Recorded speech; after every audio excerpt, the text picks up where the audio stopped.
അഭിനയിച്ച നമ്മുടെ പൃഥ്വിരാജും അതിന്റെ സോങ്സ് ചെയ്ത AR റഹ്മാനും തമ്മിലുള്ള ഒരു ഇന്റർവ്യൂവിൽ അവർ സംസാരിക്കുന്നതിന്റെ ഇടയില് പൃഥ്വിരാജ് റഹ്മാൻ സാറിനോട് ചോദിക്കുകയാണ്, റഹ്മാനെ, ഈ നമ്മുടെ ബ്ലെസി സാറ് ഈ ഒരു സിനിമയുടെ കഥ മുഴുവൻ വായിച്ചു തന്നപ്പോ നമ്മള് ശരിക്കും ജീവിതത്തിലൂടെ കടന്നു പോവുകയല്ലേ ചെയ്തത്. അപ്പൊ സാറിന് മനസ്സിലായാലും വന്നില്ലേ, എന്തുകൊണ്ട് ഇത്രയ്ക്കധികം യാതനകൾ സഹിച്ചിട്ടും ആ മനുഷ്യൻ ഒരു പിടിച്ചു നിന്നു, ഒരു പ്രകാശത്തിന്റെ ഒരു കണിക പോലും കാണാൻ പറ്റാത്ത അത്രയ്ക്കും ബുദ്ധിമുട്ടുകളിലൂടെ യാതനകളിലൂടെയും പോയിട്ട് എന്തുകൊണ്ട് ആ മനുഷ്യൻ ഇത്രയ്ക്കും പിടിച്ചു നിന്നു, എന്തുകൊണ്ട് ആ മനുഷ്യൻ ജീവിതത്തിന്റെ ഒരു അവസാനം എന്നൊരു ചിന്ത അയാളിൽ വന്നില്ല എന്ന് സാറിന് ഒരിക്കലെങ്കിലും തോന്നിയിട്ടില്ലേന്ന് പൃഥ്വിരാജ് റഹ്മാനോട് ചോദിക്കുമ്പോ റഹ്മാൻ സാർ പറയുന്ന രണ്ട് കാര്യങ്ങളുണ്ട്. ഒന്ന്, ജീവിതം, അയാളൊരു മുസൽമാനായിരുന്നു. ജീവിതം വിശുദ്ധ ഖുറാനിൽ നമ്മൾ എല്ലാ ഗ്രന്ഥങ്ങളെയും മതങ്ങളെയും ബഹുമാനിക്കുന്നവരാണ്.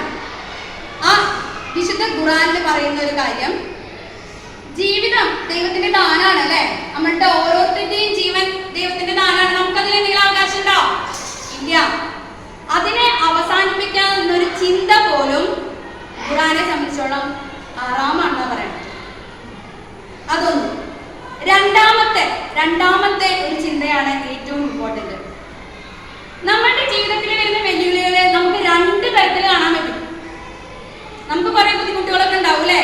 എല്ലാവരുടെയും ജീവിതം എപ്പോഴും സുഖമായിട്ട് കടന്നു പോവോ? ഇല്ല, കുറെ ബുദ്ധിമുട്ടുകൾ ഉണ്ടാവും. അതിനെ നമുക്ക് രണ്ട് തരത്തില് കാണാനായിട്ട് പറ്റും. ഒന്ന്, നമുക്ക് പറയാം, അത് എന്റെ ജീവിതത്തിൽ എപ്പോഴും ജീവിതം എന്നോട് പണിഷ്മെന്റ് തന്നുകൊണ്ടിരിക്കുക, എനിക്ക് പണിഷ്മെന്റ് തന്നുകൊണ്ടിരിക്കുക. അങ്ങനെയും പറഞ്ഞാൽ നമുക്ക് വേണമെങ്കിൽ ഒരു മൂലയ്ക്ക് ഒതുങ്ങി കൂടിയിരിക്കാം. പണിഷ്മെന്റ് അല്ലേ, നമ്മൾ ഏറ്റുവാങ്ങേണ്ടതല്ലേ, നമുക്കൊന്നും തിരിച്ചു ചെയ്യാൻ പറ്റില്ലല്ലോ. അങ്ങനെ നമുക്ക് വേണമെങ്കിൽ ഒതുങ്ങി കൂടാം. പക്ഷേ രണ്ടാമത്തെ ഒരു ചിന്താഗതി ഉണ്ട്. ജീവിതം എന്റെ മുന്നിലേക്ക് വെക്കുന്ന ചലഞ്ചുകളാണ് അവ ഓരോന്നും, വെല്ലുവിളികളാണ് അവ ഓരോന്നും. അതിനെ വെല്ലുവിളികൾ വരുമ്പോൾ നമ്മൾ എന്താ ചെയ്യണ്ടേ? അതിനെ നേരിടണം അല്ലേ, അതിനെ അതിജീവിച്ച് മുന്നേറണം അല്ലേ.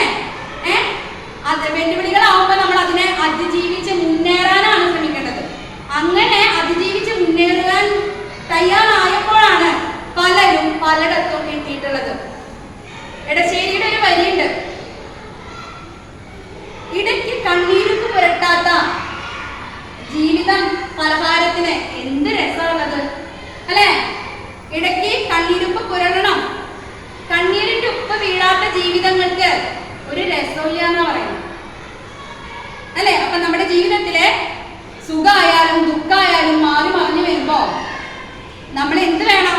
അതിനെല്ലാതെയും ഒരേ മൈൻഡോട് കൂടിയിട്ട്, ഒരേ പോസിറ്റീവ് എനർജിയോട് കൂടിയിട്ട് നേരിടണം.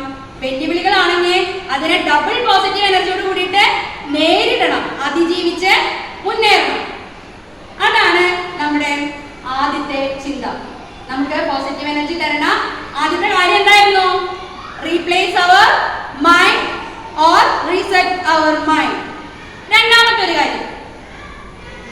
കാര്യത്തിലേക്ക് കടക്കുമ്പോൾ നമുക്ക്